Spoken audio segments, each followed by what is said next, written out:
Pemirsa, apa kabar? Tentunya Anda berjumpa bersama kami dalam acara yang selalu akan memberikan inspirasi maupun wawasan baru untuk Anda, yaitu Suara Parlemen bersama saya Yusli Hayanti dan rekan saya. Saya Windy Nugroho. Tadi Anda juga sudah menyaksikan ya siaran langsung mengenai jalannya rapat paripurna. Salah satunya agendanya yaitu pembukaan masa persidangan 2 tahun sidang 2020 hingga 2021 yang memang sudah resmi dibuka mulai hari ini atau saat ini. Masuk lagi anggota DPR RI. Masuk lagi. Tapi bukan berarti kemarin anggota DPR RI itu libur ya. Banyak Betul. yang mungkin berasumsi bahwa reses ini anggota libur. Tidak. Jadi anggota DPR RI melaksanakan reses ini tetap melakukan kunjungan kerja ke daerah, misalnya di seluruh provinsi yang ada di Indonesia sesuai dengan komisi ia ditugaskan. Juga melakukan kunjungan ke daerah pemilihan masing-masing. Ini agak capek juga di masa pandemi seperti ini ya. Betul, dan kalaupun misalnya juga tadi kan Ketua DPR RI Bu Puan Maharani sudah mengatakan melalui pidatonya, yaitu bahwa memang nantinya juga akan kinerja anggota DPR RI juga masih kepada fokus untuk masalah penanganan pandemi atau masa pandemi ataupun misalnya penularan virus COVID-19 di Indonesia. Nantinya juga akan dibuat banyak sekali pertimbangan-pertimbangan mengenai program-program, anggaran-anggaran yang memang juga nantinya juga akan dibuat untuk kesejahteraan masyarakat. Ya, dengan waktu yang cukup mepet ya. Kalau kita bicara akhir tahun 2020 ini kurang lebih 2 bulan lagi. Ya. Artinya dengan sisa anggaran ini mudah-mudahan pemerintah bisa memaksimalkan terkait mungkin penanganan COVID-19 ini. Amin. Amin ya. Nah, tapi dimanapun Anda berada pemirsa, tetap juga harus melaksanakan protokol kesehatan yang memang sudah diberlakukan. Mulai dari menjaga jarak, begitupun juga Anda menggunakan masker dan rajin mencuci tangan. Karena ini merupakan salah satu juga cara yang paling efektif ataupun ini merupakan tindakan preventif untuk kita semua agar tidak terpapar virus COVID-19. Dan pada sore hari ini juga pemirsa, kami akan langsung memulai acara kami pada sore hari ini dengan beberapa headline media online yang terbit hingga saat ini. Segera kami masuk dalam headline media online.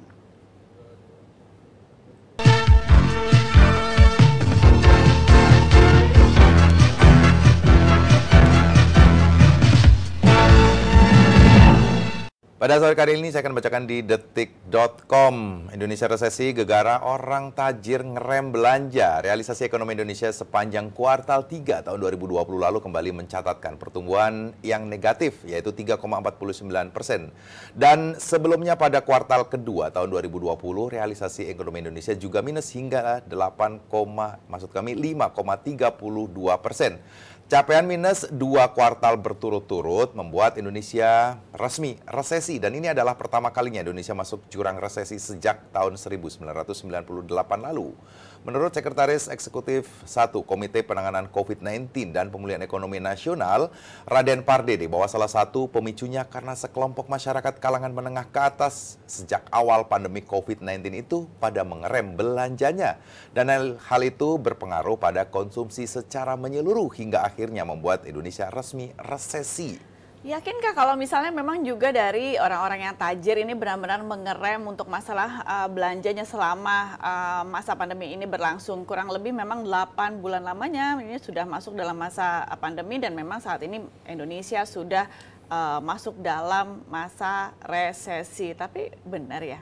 Akibat orang-orang tajir ngerem belanjanya sehingga resesi itu jadi terjadi. Ada dua ya, ada dua komunitas. Kalau misalnya mungkin masyarakat biasa mau belanja nggak ada yang dibelanjain. Tapi buat orang-orang tajir, kalau tadi di Detik mengatakan bahwa ini akibatnya para orang-orang tajir nggak mau belanja. Mungkin ditahan ya, padahal sebenarnya uangnya ada ya. Ada, cuma nantinya juga kan kalau misalnya untuk ke mall ini kan berpikir untuk 2 kali bertemu dengan orang banyak ataupun juga kita kan memang masih disarankan untuk menghindari yang namanya juga kerumunan ya atau pusat-pusat keramaian. Tapi apakah juga benar kalau misalnya memang ini gara-gara orang tajir ini mengerem belanjanya dan akhirnya juga Indonesia masuk resesi. Nah, jangan-jangan bukan belanja di sini tapi di luar negeri. Di luar negeri. Mungkin belum bisa ya mereka untuk bisa belanja. Untuk produk lokal ini agak sulit, makanya mereka sudah terbiasa dengan produk-produk luar negeri mungkin ya. Atau jangan-jangan juga nilainya masih sangat tinggi atau harganya lagi pada tinggi ya. Kemudian saya akan bacakan di cnnnews.com, BLT subsidi gaji di bawah 5 juta cair hari ini. Menteri Ketenagakerjaan Ida Fauzia mengungkapkan bahwa pencairan bansos tunai atau BLT subsidi gaji pekerja di bawah 5 juta untuk gelombang kedua akan mulai dilakukan hari ini. Namun sebelumnya pemerintah akan berkonsultasi dengan Komisi Pemberantasan Korupsi atau KPK dan Badan Pemeriksa Keuangan atau BPK terlebih dahulu.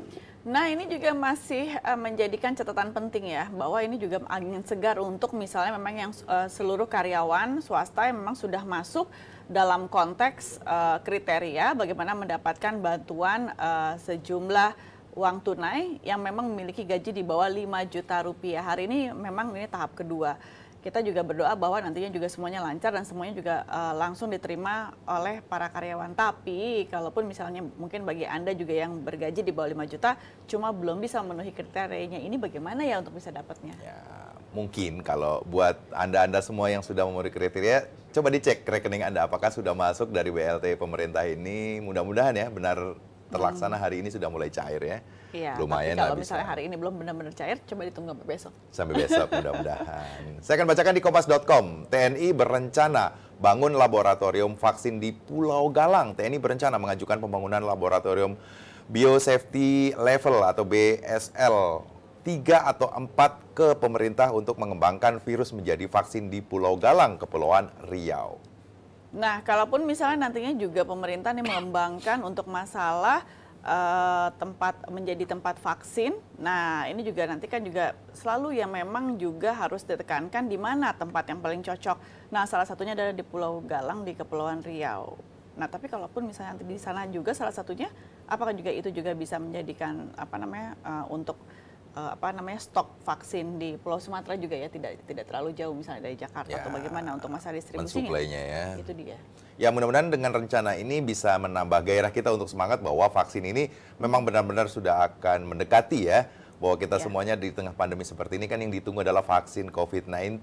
Mudah-mudahan pemerintah misalnya bekerja sama dengan beberapa negara di dunia, terus TNI juga akan melakukan pembangunan di Pulau Galang ini bisa menjadi stimulus yang baik untuk kita bisa mengharapkan bahwa COVID ini akan segera usai. Itu sih harapan kita semua ya. Tapi kalau misalnya juga pemirsa ya, yang namanya juga lagi masa pandemi, 8 bulan sudah berlalu ya setidaknya. Kita berharapnya juga di tahun 2021 angka yang terpapar dari virus COVID-19 ini semakin berkurang atau semakin menurun. Tapi Indonesia lagi-lagi dihantam oleh dengan kondisi dan beberapa isu bahwa kita harus tetap waspada akan terjadinya beberapa bencana alam di Indonesia. Ada beberapa juga daerah-daerah ataupun wilayah-wilayah yang memang dikhawatirkan potensi untuk terjadinya bencana. Jangan khawatir karena memangnya juga pemerintah akan memberikan berbagai program ataupun juga sosialisasi untuk kita juga selalu akan waspada bencana dan terutama di masa pandemi kali ini. Ini juga nanti akan kami bahas ke depan Anda pemirsa, tapi kami akan jeda terlebih dahulu. Jangan kemana-mana, masih bersama kami tentunya di Suara Parlemen.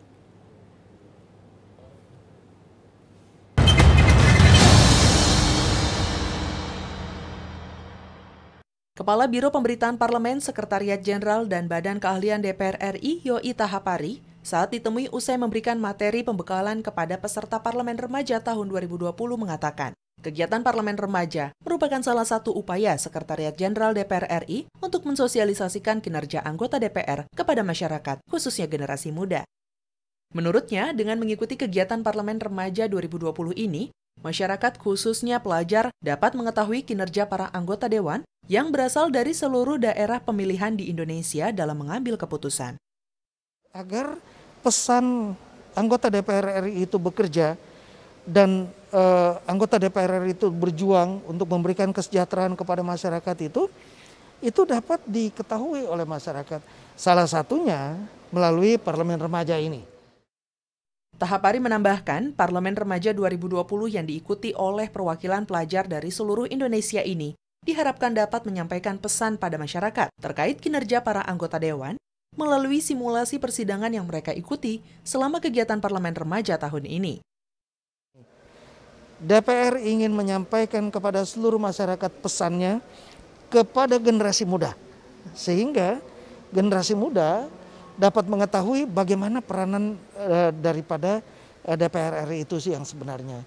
Sehingga mereka juga adalah menjadi penyampai pesan kepada orang-orang yang belum mengetahui tentang kinerja DPR.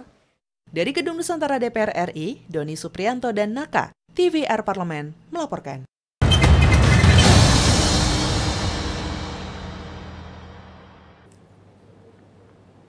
Balai Penyelidikan dan Pengembangan Teknologi Kebencanaan Geologi atau BPPTKG Yogyakarta mengatakan bahwa status Gunung Merapi yang terletak di kawasan atau perbatasan Jawa Tengah dan Yogyakarta dari level 2 waspada ke level 3 siaga. Dari hasil pemantauan sejak bulan Oktober hingga November 2020, kegempaan meningkat semakin intensif akibat aktivitas vulkanik Merapi lereng selatan Gunung Merapi termasuk di dalam wilayah Kabupaten Sleman, Daerah Istimewa Yogyakarta.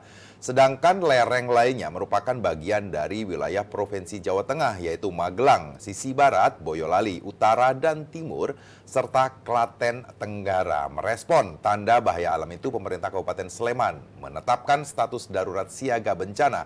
Badan Penanggulangan Bencana Daerah atau BPBD Kabupaten Sleman juga akan mulai mengungsikan kelompok rentan yang tinggal di zona bahaya Gunung Merapi dalam waktu dekat. Dan Kepala Badan Nasional Penanggulangan Bencana BNPB Doni Monardo meminta pemerintah daerah setempat untuk mengantisipasi penyebaran virus corona atau COVID-19 di tengah evakuasi warga akibat erupsi Gunung Merapi. Iya, ini kan juga dikhawatirkan kalau misalnya melihat dengan kondisi perubahan alam yang sedang terjadi saat ini di sekitar lereng Gunung Merapi.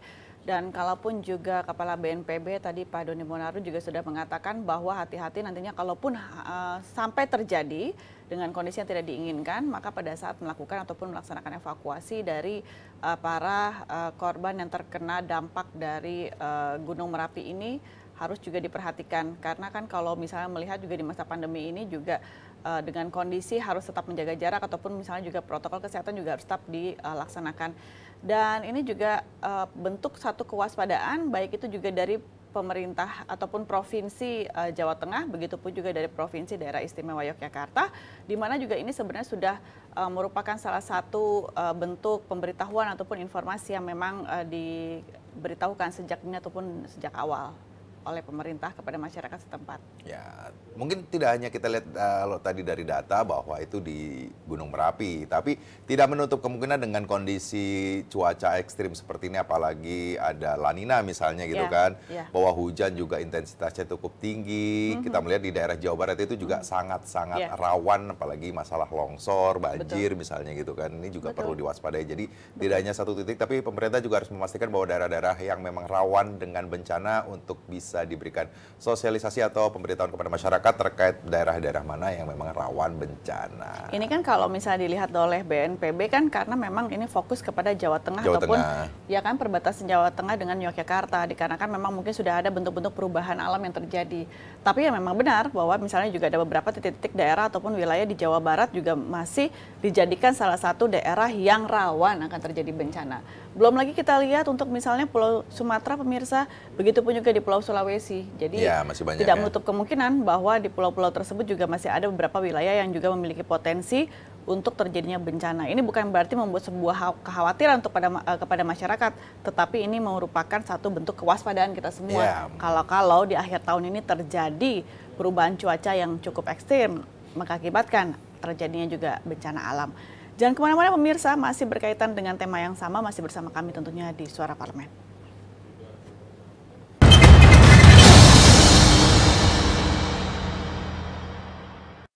Komisi 11 DPR RI menilai percepatan pembangunan ekonomi di daerah Jawa Tengah sudah berada di jalur yang benar atau on the track. Ketua Komisi 11 DPR RI Dito Ganinduto yang ditemui usai pertemuan dengan Gubernur, perwakilan Kementerian Keuangan, dan stakeholder terkait di Kota Semarang, Jawa Tengah baru-baru ini mengatakan, dari hasil pertemuan dan penyampaian yang dipaparkan oleh semua pihak di Semarang, secara garis besar sudah berjalan di jalur yang benar. Dito Ganinduto menambahkan tinggal penyempurnaan beberapa peraturan yang harus ditindaklanjuti agar percepatan pembangunan di Jawa Tengah berjalan dengan baik. Secara garis besar semuanya udah on the track, cuman ada beberapa peraturan atau beberapa hal yang mesti kita follow up lebih lanjut dan mudah-mudahan ini bisa mencapai seperti yang diharapkan tertuang dalam Perpres 79 tahun 2019 mengenai percepatan pembangunan di daerah Jawa Tengah. Gubernur Jawa Tengah Ganjar Pranowo mengatakan beberapa masukan yang disampaikan oleh Komisi 11 DPR RI menjadi alternatif yang baik, khususnya mengenai pembiayaan dalam pembangunan di daerah. Ganjar mengatakan masukan-masukan tersebut dapat menjadi penyemangat bagi daerah bersama stakeholder sehingga pembiayaan daerah tidak hanya bergantung pada APBD semata. Kami terima kasih diberikan beberapa masukan terkait dengan alternatif pembiayaan. SMI, PPI, terus kemudian mereka ada di sini, obligasi, tadi bagian yang menurut saya kami di daerah senang karena ini ada alternatif pembiayaan yang kita tidak hanya bergantung hanya pada APBD saja, yang tapi itu nggak kuat. Dari Semarang, Jawa Tengah, Zikri Amin, TVR Parlemen, melaporkan.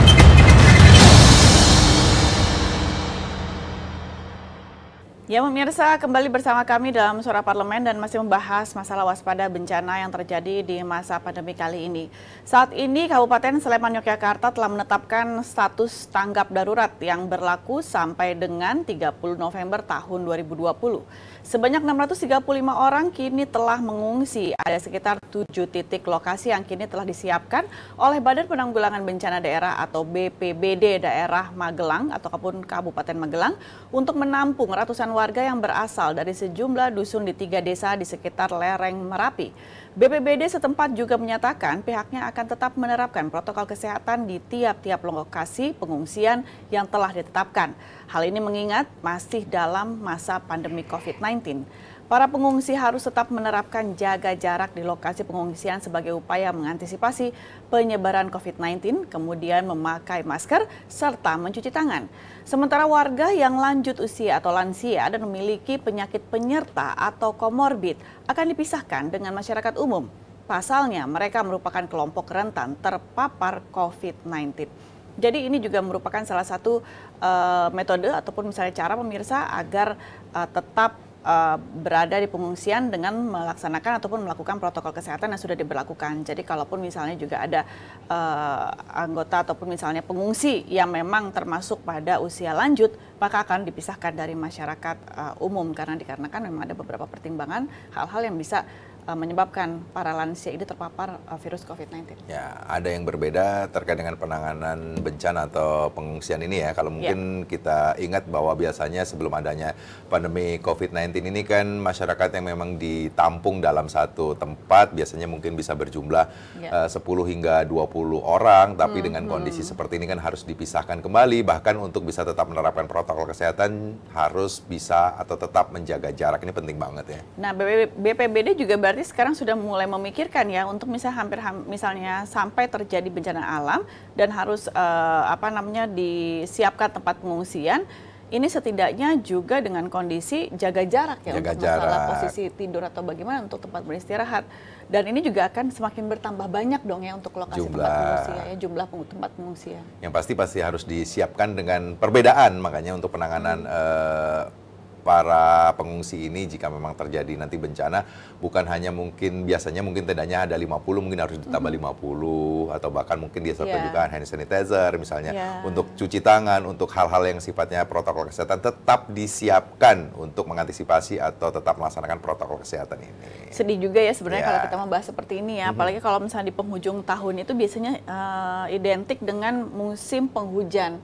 Nah, di mana-mana juga kan kalau misalnya juga lagi masa pandemi ini, kemudian juga curah hujan sedang tinggi, sangat prihatin sekali untuk bisa terkena ataupun terpapar virus COVID-19. Jadi benar-benar pemirsa kita harus menjaga kesehatan, begitupun juga kita selalu meningkatkan imunitas dari tubuh kita. Semoga tidak terjadi bencana alam ya, kalaupun misalnya perkiraan itu sudah ada, tapi semoga ini semua tidak terjadi.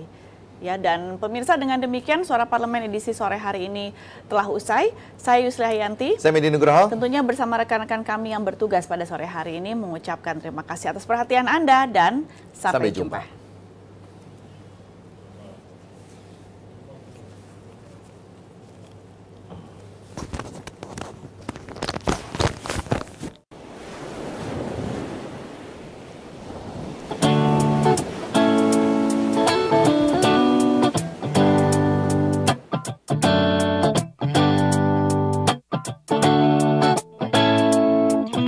Begitu banyaknya pulau yang indah, inilah Papuaku. Permata hijau laut dan soninya begitu menyenangkan jiwa. Banyak pujian dan kekaguman budaya dan alammu. Kamu dan aku sama-sama cinta padamu.